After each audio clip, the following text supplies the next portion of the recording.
انسان کو دوسری جو سب سے بڑی نعمت اللہ تعالیٰ نے عطا کی ہے وہ ہے اسے ایمان کی دولت دینا، کہ اللہ تعالیٰ نے ہمیں مسلمان پیدا کیا ہے۔ ایک چھوٹا سا شیر خوار بچہ جب پیدا ہوتا ہے اسے دائیں بائیں کا علم نہیں ہے، لیکن اس کے دائیں کان میں اذان دی جاتی ہے، بائیں میں اقامت دی جاتی ہے، وہ صحیح غلط کو نہیں جانتا، لیکن جب ماں اسے لوریاں دیتی ہے، بہن اسے لوریاں دیتی ہے، لا الہ الا اللہ لا الہ الا اللہ،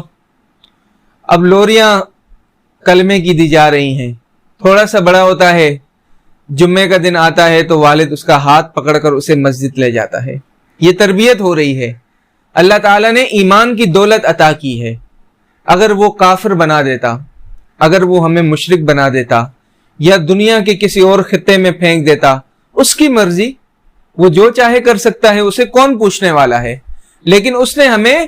ایمان کی دولت دی اور مسلمان پیدا کیا کہ میرے بندے تجھے میں ایمان والا بنا رہا ہوں۔ اب یہی دیکھیں،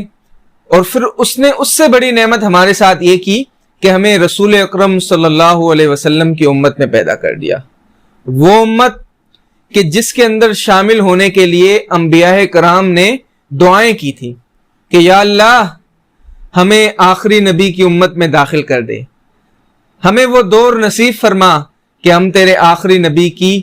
اعانت کر سکیں، اس کی مدد کر سکیں، اس کے حکم مان سکیں۔ اور اللہ تعالیٰ نے حضرت عیسیٰ علیہ السلام کی دعا کو قبول فرمایا، وہ قرب قیامت کے دن دنیا میں آئیں گے اور رسول اکرم صلی اللہ علیہ وسلم کی امت میں شامل ہو جائیں گے۔ اب یہ امت کے اندر شامل ہونے کے بعد بھی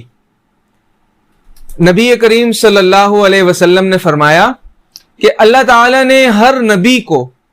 ایک دعا عطا کی ہے، کہا کہ میرے پیغمبر وہ دعا مانگ، وہ دعا تیری من و عن قبول کی جائے گی۔ تو اس دعا کو مانگنے کے لیے ہاتھ اٹھائے گا، تیرے ہاتھ نیچے بعد میں جائیں گے،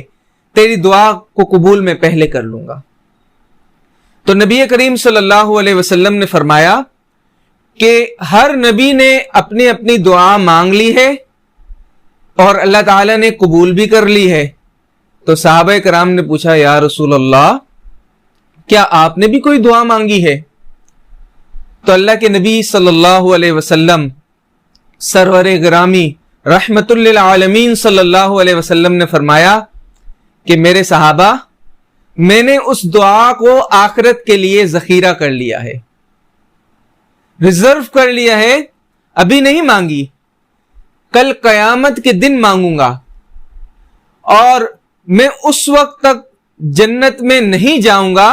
کہ جب تک میرا ایک ایک امتی، میرا ایک ایک کلمہ گو میرے ساتھ جنت میں نہیں چلا جاتا، میں اس کی شفاعت کروں گا۔ تو دوستوں، اللہ تعالیٰ کے نبی کی امت میں شامل ہونا کتنی بڑی بات ہے، کتنا عظیم کام ہے، اور کتنی بڑی سعادت ہے کہ جو اللہ تعالیٰ نے بغیر مانگے ہمیں عطا کر دی۔ ہم نے مانگا نہیں تھا، اللہ نے یہ بغیر مانگے ہمیں ایمان کی دولت عطا کر دی۔ سب سے پہلے تو میں نے پہلی ویڈیو میں آپ کو، اس سے پچھلی ویڈیو میں بتایا تھا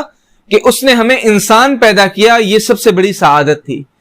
اب دوسری نعمت جو ہمیں دی، ایمان والا پیدا کیا، اور ایمان والا بھی رسول اکرم صلی اللہ علیہ وسلم کی امت میں پیدا کیا۔ لیکن ناشکری تو ہماری زبان پر ہے، ہم تو پھر ناشکرے ہیں۔ تو اللہ تعالیٰ سے دعا کریں کہ وہ ہمیں ناشکری سے بچائے اور شکر والی زبان عطا فرمائے۔ وآخر الدعوانا ان الحمد للہ رب العالمین۔